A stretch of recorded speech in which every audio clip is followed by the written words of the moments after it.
The curtain was about to rise on a very different kind of show. The spotlights glared, a blinding symphony of artificial brilliance, illuminating the grand stage where Thane Blackwood stood bathed in the adulation of hundreds. His voice, smooth as polished marble, resonated through the convention hall, declaring victory, claiming sole proprietorship over years of my sleepless nights and unheralded genius. "Project Nexus," he boomed, a theatrical sweep of his hand encompassing the massive projection screen behind him, "is not just a software, it's a revolution.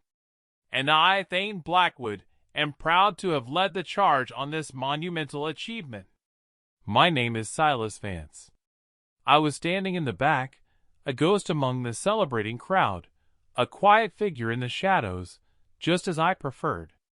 But today, the shadows offered no solace. Just moments before, on a slightly smaller, more private stage, Thane had ripped the last shred of my professional dignity, publicly dismissing me. "Silas," he had sneered, his eyes icy with disdain, "you're a relic. Your methods, your very presence, are pathetic. You're fired. Effective immediately." The sting wasn't in the words themselves, but in the calculated cruelty, the public performance designed to diminish me entirely. Yet, as he spoke of Nexus, as he basked in the applause, a serene calm settled over me. They saw a defeated man, perhaps even a pathetic one. But they had no idea. They had absolutely no idea what was truly at stake, or the quiet, intricate mechanism I had woven into the very fabric of Project Nexus, a mechanism that only I understood, a key that Thane, in his hubris, had no knowledge of. And in that moment, as the cheers swelled, I felt not anger, but a profound sense of certainty. The curtain was about to rise on a very different kind of show. My journey to that humiliating public dismissal was a long, winding path paved with quiet dedication and overlooked brilliance. I had joined the company 5 years prior, a fresh-faced software architect with a reputation for untangling the most Gordian knots of code. My passion wasn't for the limelight. It was for the elegant logic, the intricate dance of data, the satisfaction of creating something truly functional and revolutionary. Project Nexus was my magnum opus. For years, it consumed me. Weekends, holidays, late nights that bled into early mornings, every available moment was poured into perfecting its core algorithms, building its robust infrastructure, and envisioning its potential. It promised to revolutionize data management, offering unparalleled speed, security, and intuitive control, a true leap forward for the industry. Thane Blackwood, on the other hand, was the antithesis of everything I stood for. He was the quintessential corporate shark, all flash and no substance. His talent lay in presentation, in networking, in taking credit for the hard work of others. He glided through board meetings, charming investors with slick PowerPoints and buzzwords, while I toiled in the quiet hum of servers, creating the very technology he so eloquently misrepresented. Our relationship was, predictably, strained. He saw my quiet nature as weakness, my aversion to self-promotion as a lack of ambition. I, in turn, saw him as a parasitic opportunist, a charlatan who understood nothing of the intricate beauty he so confidently claimed to steer. He'd routinely dismiss my technical warnings, downplay my contributions, and subtly, yet relentlessly, appropriate my ideas as his own. It was this fundamental clash, Thane's insatiable hunger for credit and my unwavering commitment to integrity, that led me to implement what I internally dubbed the synaptic stabilizer. It wasn't born out of malice, but out of foresight, a pragmatic necessity. I understood the delicate balance of Nexus. Its power lay in its intricate, self-adjusting neural networks. Without a precise, human-engineered calibration point, without a constant, subtle realignment of its core parameters, it would inevitably drift, becoming unstable. I knew Thane. I knew his willingness to push a product out the door, regardless of its true readiness, as long as it served his ambition. I foresaw a scenario where he might sideline me, or worse, rush a launch without understanding the critical balancing acts the system required. So, I built the synaptic stabilizer, a failsafe, a genius lock, a master key. It was a subtle, almost unnoticeable series of algorithmic dependencies embedded deep within Nexus's core, designed to monitor and, if necessary, gradually degrade the system's performance if a continuous, unique validation signature, known only to me, wasn't periodically applied. It was my insurance policy, not to sabotage, but to protect the integrity of my life's work from being misused or misrepresented by someone who didn't comprehend its soul. It was a digital tether, a quiet, strategic assertion of true ownership. A secret only I held. After my public firing, I didn't cause a scene. I simply nodded, a faint, almost imperceptible smile touching my lips. Thane expected a plea, an argument, perhaps even tears. Instead, he got silent acceptance, which, to his narcissistic mind, only confirmed his conviction that I was indeed pathetic.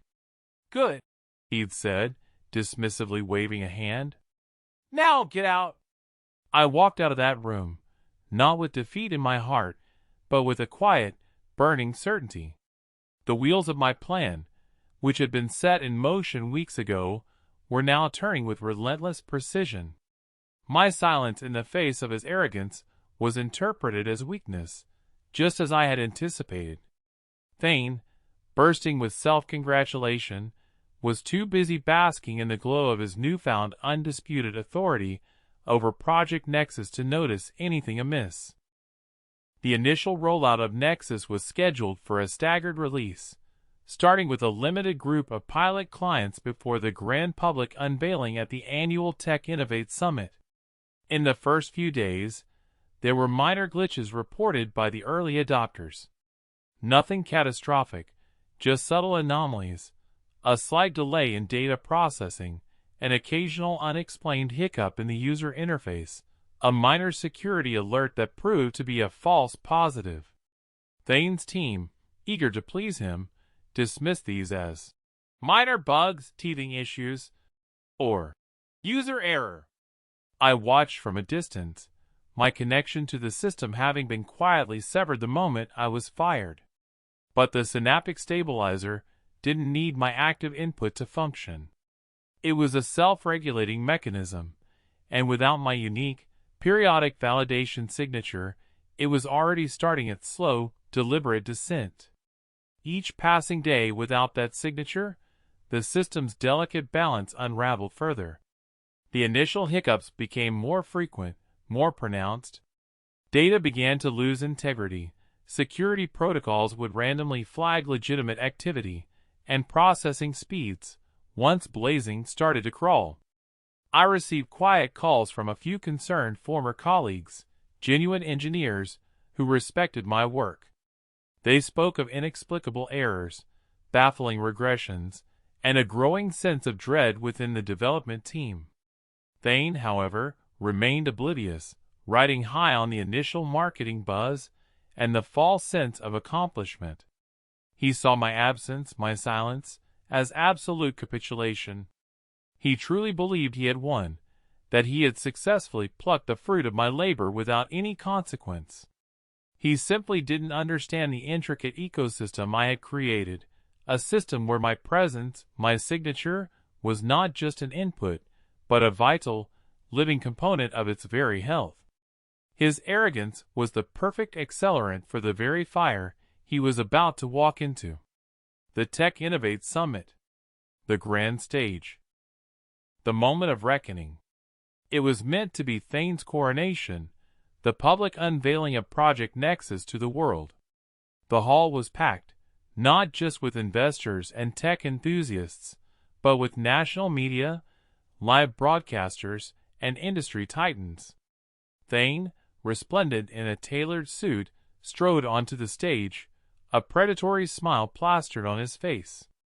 "Ladies and gentlemen," he began, his voice oozing confidence. "Tonight, you will witness the future of data. Tonight, Project Nexus changes everything." The demonstration began. A massive screen displayed the Nexus interface, slick and visually appealing. Initially, it performed flawlessly, cycling through pre-recorded demos, showcasing its promised capabilities. But then, as Thane moved into the live demonstration, the first tremor hit. A simple search query, designed to pull up critical market data, hung for an agonizingly long moment. Thane chuckled nervously, blaming network latency. The audience shifted, murmuring. He typed another command. This time, the data displayed, but it was corrupted, jumbled, mixed with irrelevant information. A wave of unease rippled through the hall. Thane's smile faltered, replaced by a mask of forced calm. He started typing furiously, his fingers visibly trembling. Behind the scenes, I knew the panic was escalating. My former colleagues, the true engineers, were undoubtedly scrambling, their faces ghost-white, sweat beading on their foreheads. The synaptic stabilizer was doing its job. Without my unique validation signature, without my ability to subtly correct the network's self-degrading parameters, Nexus was progressively losing its cohesive integrity. What they were seeing was not a bug. It was a systemic collapse, an elegant self-implosion designed to prevent irreparable damage to the data it handled if operated by an unqualified hand. Thane, desperate, tried to override it, to force the system back online, but his frantic attempts only accelerated its demise. Suddenly, the screen flickered violently. The pristine Nexus interface dissolved into a cascade of error messages, then a chaotic storm of corrupted data streams, flashing red and yellow warnings, a digital nightmare. A hush fell over the crowd, a collective gasp. Thane, pale as a ghost, stammered, There seems to be a slight technical hiccup." But it was no hiccup. It was a full-blown catastrophe. The entire system crashed, leaving a single, stark message on the screen. "Synaptic stabilizer, critical integrity failure. Consult architect." The room erupted. Whispers turned into shouts. Reporters began snapping photos wildly. Thane, his face contorted in a desperate, pleading grimace, looked utterly lost. He had no control, no answers. His empire, built on stolen credit and hollow promises, was crumbling before his eyes. It was then, from the back of the hall, that I decided to make my presence known. I stepped forward, walking slowly, deliberately towards the stage. The murmurs swelled as people recognized my face from company events. Shane, seeing me, his eyes wide with a mixture of terror and desperation, pointed a trembling finger. "You? What do you want?" he croaked. I reached the edge of the stage, my voice calm, cutting through the chaos like a surgeon's scalpel. "I want to explain," I said, my gaze sweeping across the stunned faces in the audience, then settling on Thane, whose eyes now held a desperate, terrified recognition. "What you are witnessing is not a technical hiccup. It is the synaptic stabilizer, a core component of Project Nexus, doing precisely what it was designed to do: prevent catastrophic data loss and system corruption when operated without the necessary architectural oversight." I paused, allowing the weight of my words to settle. "You see, for years I built Nexus. Every line of code, every complex algorithm, every innovative solution came from me. And because I understood its immense power, I also built in a safeguard. A self-regulating protocol that, without my unique, periodic validation signature, a signature only I possess, based on an intricate understanding of its neural network calibration, would slowly, methodically shut itself down. Not to destroy, but to protect its own integrity and the integrity of the data entrusted to it. I gestured to the crashing system on the screen. Thane here, in his infinite wisdom, decided I was pathetic and fired me. He believed he could simply take my life's work and claim it as his own. He believed I was expendable. What he didn't realize was that I wasn't just the architect. I was the very consciousness of Nexus. Without me, without that constant, unique validation, the system, like a disoriented brain, loses its equilibrium and reverts to a safe, inert state. This is not a failure of Nexus. This is a testament to its intelligent design, and to the profound misconception of its true value by those who sought to exploit it. The silence that followed was deafening, punctuated only by Thane's ragged breathing. The fallout was swift and absolute. Thane Blackwood's carefully constructed facade shattered into a million pieces on that stage. His face, once so smooth and confident, became a roadmap of humiliation and fear. He stammered, tried to deny, to deflect, but my calm, factual explanation, coupled with the glaring message on the screen, left no room for doubt. The senior executives from the company, initially paralyzed with shock, descended on him like vultures. I saw the CEO, a man who had once dismissed my quiet warnings, approach me, his face a mixture of profound relief and deep regret. "Silas," he whispered, his voice hoarse, I had no idea. We were so wrong." Thane was escorted off the stage, not by applause, but by the stony silence of the crowd and the flashing cameras of the media. His reputation, his career, his very carefully crafted image were reduced to ashes in a single, devastating moment. The industry newspapers and online forums exploded with the story. Director's hubris leads to Nexus catastrophe, the pathetic architect's silent victory, Thane Blackwood's empire falls. The public outrage was immense, not just at Thane's incompetence, but at his blatant appropriation of my work and his cruel dismissal of a genuine talent. Within hours, I was inundated with apologies, with desperate pleas. The company, facing an existential crisis with their flagship product now a public laughingstock, begged me to return.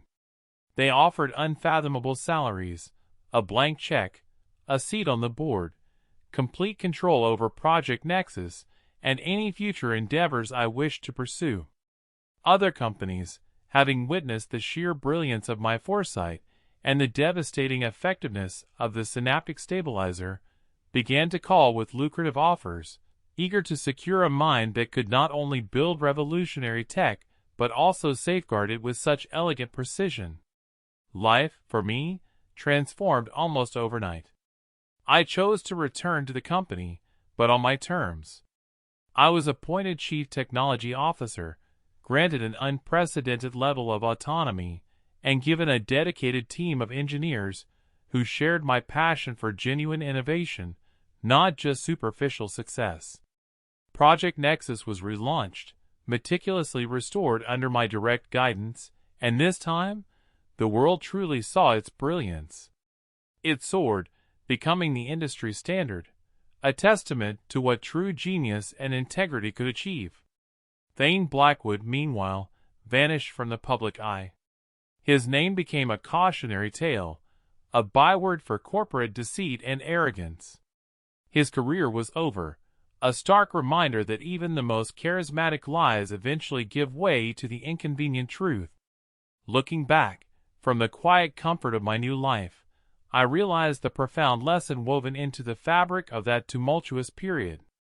True strength isn't found in loud pronouncements or the relentless pursuit of superficial acclaim. It resides in the quiet confidence of one's own abilities, in the unwavering commitment to integrity, and in the wisdom to prepare for the inevitable collisions between talent and arrogance. There will always be those who seek to take credit for the efforts of others, who mistake silence for weakness and humility for lack of ambition. But the universe, in its own slow and deliberate way, has a profound tendency to correct its imbalances. The truth, like a persistent current, will always find its way to the surface, and genuine competence, though often overlooked, will ultimately prevail. My silent return didn't just shut everything down. It opened up a world of possibilities, not just for Project Nexus, but for the quiet, diligent individuals who understand that true power lies not in being seen, but in building something so essential, so brilliant, that its absence creates an undeniable void.